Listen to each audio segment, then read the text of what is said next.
ഓടക്കൊള്ളു വായിക്കൊന്നുമല്ല, എനിക്ക് ഉമ്മ തരേണ്ടായേ പറഞ്ഞിട്ടെ. നിന്റെ പൊന്നോടക്കൊള്ളിൽ എന്തൊരു സന്തോഷ.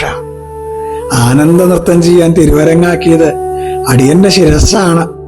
ഇതിലും വലിയ ഭാഗ്യനി വരാനുണ്ടോ എന്ന് പറഞ്ഞ് കാളിയൻ ഗോവർദ്ധനെടുത്ത് ഉയർത്തിയപ്പോ കണ്ണൻ എന്നെ എടുത്തില്ലേ എന്ന് പറഞ്ഞിട്ടാണ് ഗോവർദ്ധനത്തിന്റെ അഭിമാനം. കണ്ണ, നീ തൊട്ട ഗോപിക്കുറിയുടെ ബാക്കി എവിടെയെങ്കിലും ഉണ്ടോ?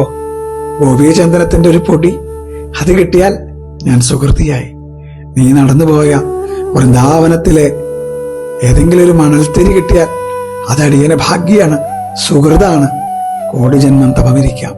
കണ്ണ, നിന്റെ ഗോപീചന്ദനത്തിന്, നീ കളിച്ച മഞ്ചാടിക്ക്, നീ ചവിട്ടിയ വൃന്ദാവനത്തിലെ മണൽത്തിരിക്ക്. കൃഷ്ണ ഗുരുവായൂരപ്പ.